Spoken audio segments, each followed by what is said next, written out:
Now, the American President Donald Trump's wide-ranging tariffs and also a levy of at least 10% is taking effect from midnight Saturday. The American president has doubled down on the sweeping tariffs that he's unleashed on countries across the world, vowing that his economic revolution, that's what he's calling it, an economic revolution, will yield historic results for the American people.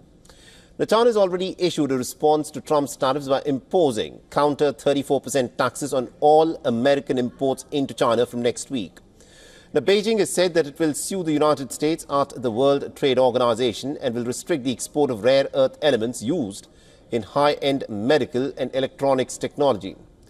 The tariffs that are taking shape match the rate that Trump imposed on Chinese products flowing into the United States.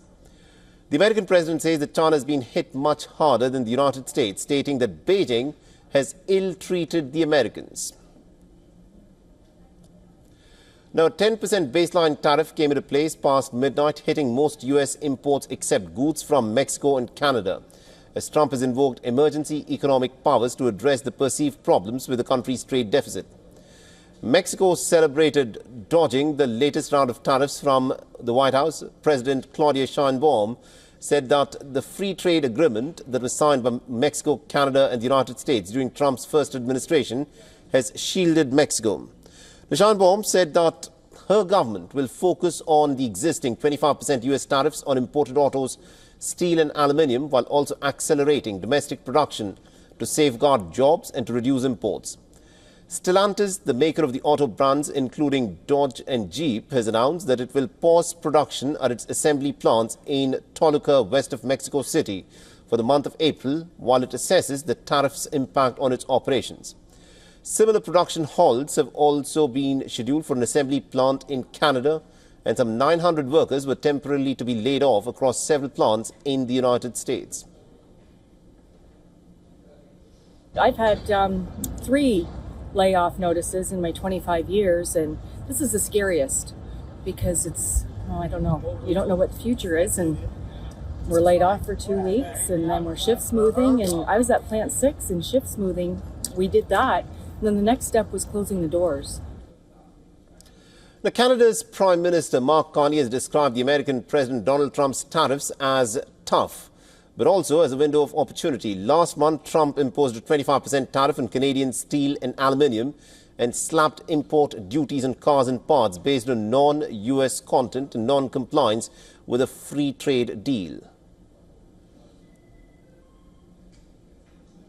On one level, what's going on with the tariffs, and we got, as you know, the auto tariffs this week from the United States, that's tough. That's tough. But this is an enormous opportunity for this company, for this country, and I think ultimately for America. From the 9th of April, around 60 trading partners, including the European Union, Japan and China, are set to face even higher rates tailored to each economy. Now, Wall Street went into federal freefall on Friday, following similar collapses in Asia and Europe. Economists have also warned that the tariffs could dampen growth and fuel inflation.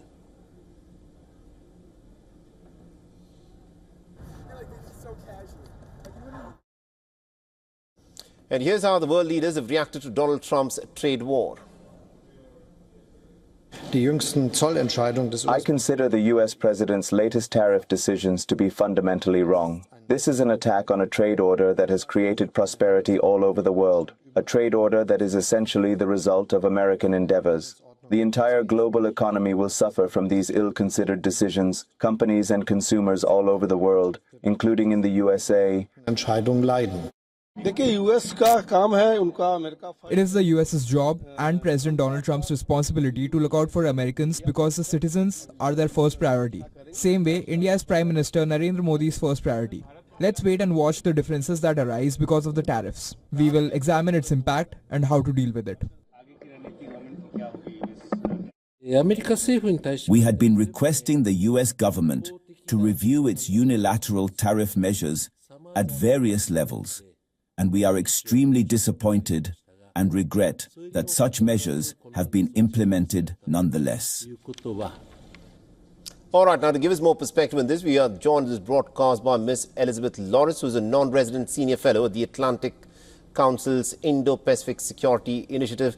Ms. Lawrence, thank you very much indeed for speaking to us here on WION. Now, Donald Trump says that the tariffs that he's now imposing will have historic results which would be beneficial for the people of the United States of America. But looking at the way the Wall Street has reacted, do you think Donald Trump comprehends what he's doing by unleashing this trade war? Well, thank you for having me on. Certainly, he anticipated such fallout from the imposition of the tariffs.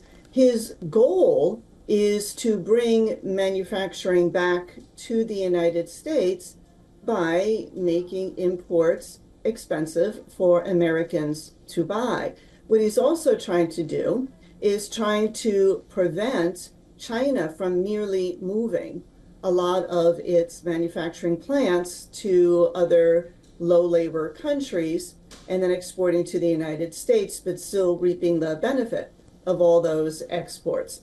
And so in a very larger picture, this does come into like a great, power competition. But I think at the most basic level, President Trump campaigned on bringing jobs back to the United States, manufacturing jobs for a lot of those cities, counties, towns in America that lost manufacturing. And the people are without jobs and don't have a lot of hope for the future. So he is willing to suffer the capital markets financial consequences now to hold out for a longer term benefit. The question is, will the American people and his supporters stomach this more than a fortnight? Leaving aside the political implications of this, just to speak purely on the economics of this trade war, if you look at what the American companies themselves are doing, they're trying to assess the amount of impact it will have. There are reports that some of these companies within America are stopping production for the time being. A lot of the manufacturing is done through these interlinkages of supply chains, where products that are manufactured in one region, in one country, are transported to another one, and then they are manufactured and assembled in another one. With that being the case, is this attempt by Donald Trump simplistic, where he's trying to solve a complex problem, but could actually end up harming the American economy more, resulting in a situation of a stagflation, where the inflation goes up, jobs don't get created, people don't have the money, and therefore there is a recession? Well, he is trying to revive supply chains in America. As you indicated, American manufacturing is heavily dependent on supply chains which are global.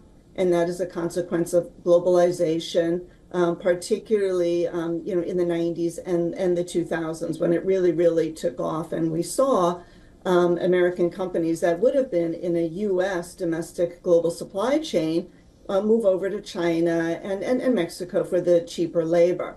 Now, his argument, of course, is other countries, if you don't like these tariffs, drop the tariffs on American goods going into your country. Right. And we can lower ours, and it is, as he said, reciprocal. So there is a way around this. All right, interesting. We'll have to see as to how it plays out. Thank you very much indeed, Ms. Elizabeth Lawrence, for joining us with that perspective then. You're welcome. For all the latest news, download the WION app and subscribe to our YouTube channel.